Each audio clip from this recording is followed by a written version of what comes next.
I guess we're going to start out with how did this come about and why? Who wants to start?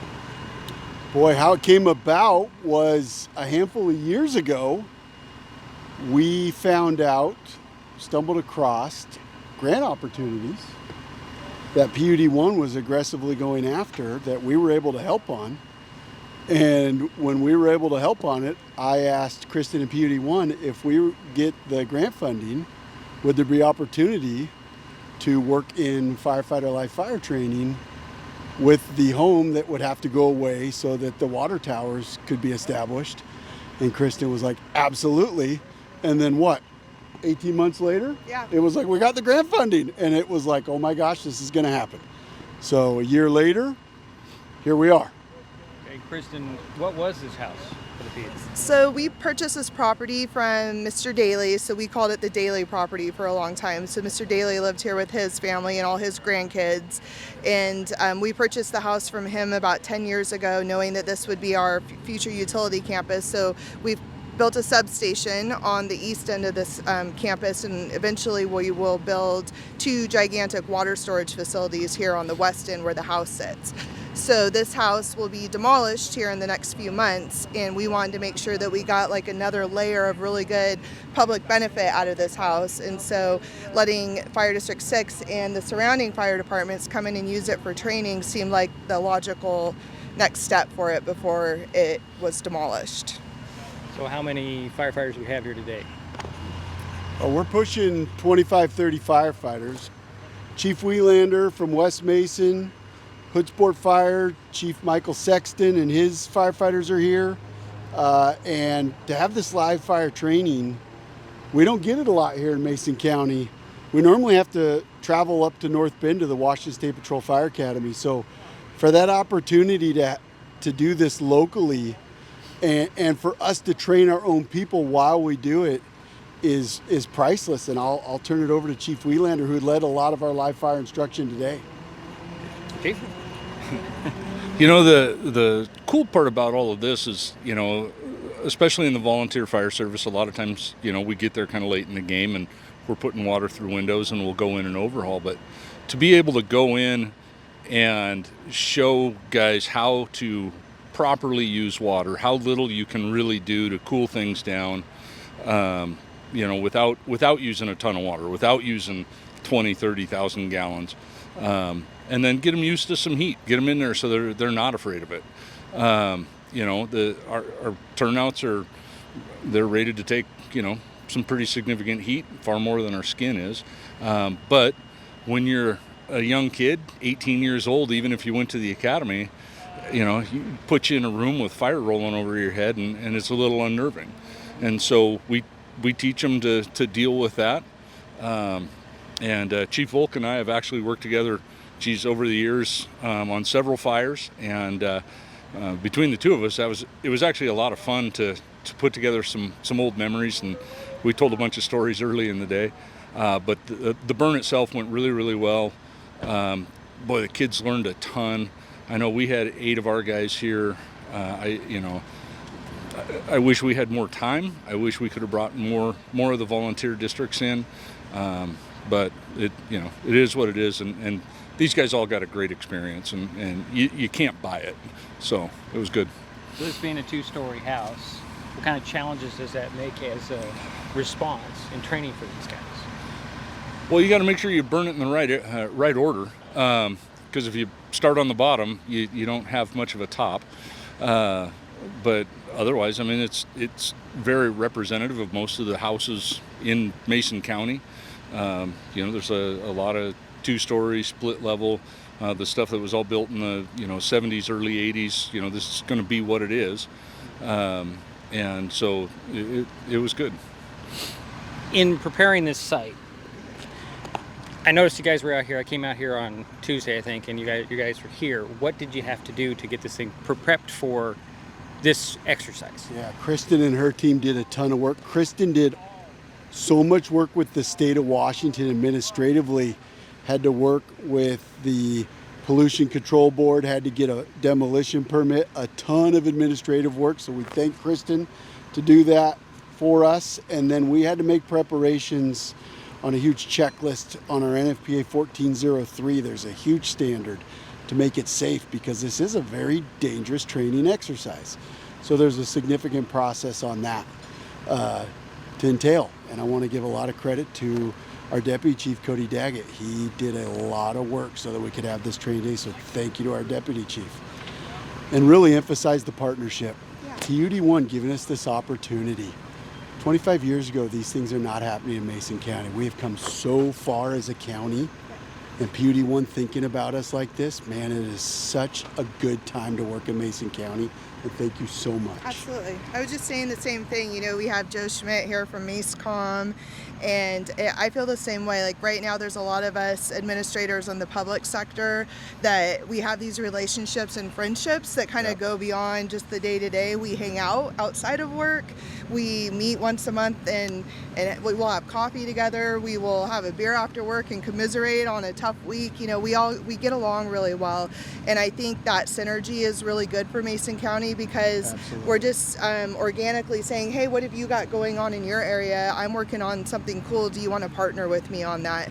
And I don't think we had that even 10 years ago. And I'm seeing it happen now with the port, with the fire districts, PUD, with, you know, there's with the county and the city, that in MaceCom, there's a lot of partnerships. And so it's fun to watch. And thanks for partnering with us on And this. Mason County benefits. Yeah. And it's great to see.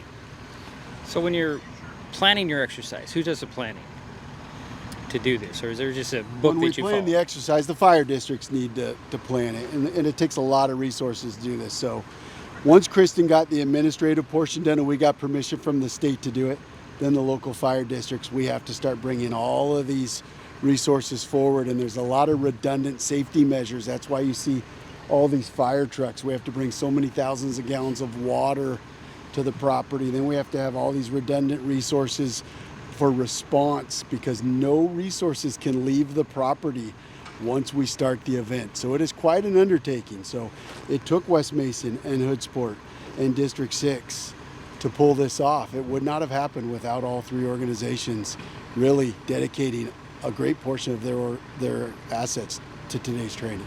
You brought up the water. There's not a hydrant around here, right? Nope. So you had to bring it in, right? Yes, We brought in 10,000 gallons right from the get-go, 3 tenders and an engine, and then whatever we had off-site. We have the ability to go and get water if we need it. But yeah, it's a lot of water. I mean, 10,000 gallons is a pretty tall tower. So So on the getting the water, that's also part of the training, right?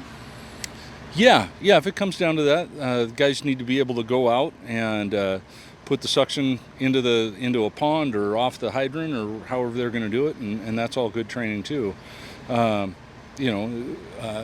Say there's an earthquake, we're not going to have any hydrants or anything like that for a while, so we're going to be pulling water out of ponds and streams, and last case scenario would be the canal. But yeah, so they need to be able to go out and get water from wherever they're going to get it, and be back in a timely manner. Here's one thing Kristen and I both can get excited about together. Where this house is, there is going to be 400,000 gallons of water here someday. With the And draft that makes a hydrant. fire chief really excited. So what a great capital asset for our community to have that is big city level of water. 200,000 gallon water tanks here. And there'll in be a Union. draft hydrant specific for you guys for Wow. Fire District 6 with access to the campus to fill up when you need it. So In yeah, rural firefighting, Yep. that is huge.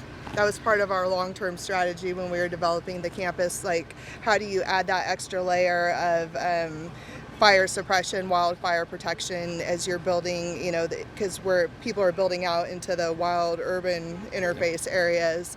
And everything that we do with utility planning, we have to look at the environmental impacts of it and long-term planning for it, and the fire mitigation is a huge part of that. So absolutely, that's stuff you totally don't see a cool. lot in rural areas.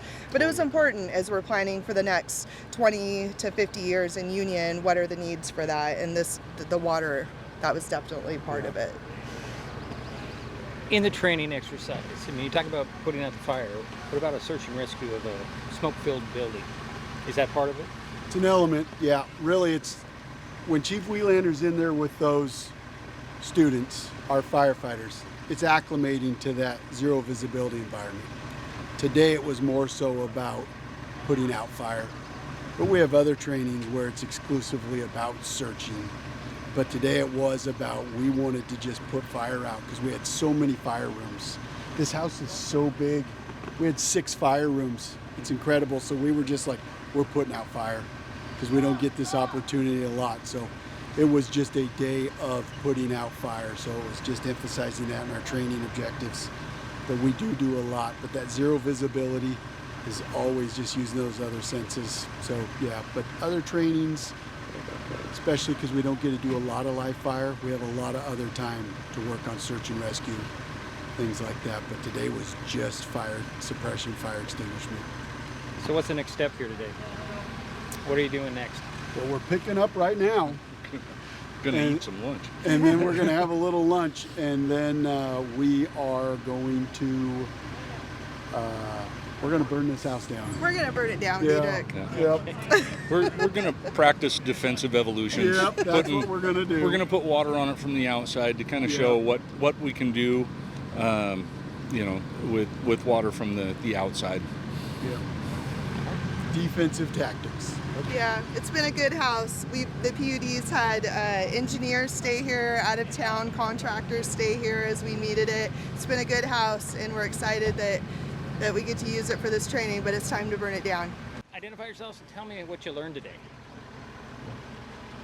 Spencer Jones. I'm assistant chief with Union Fire.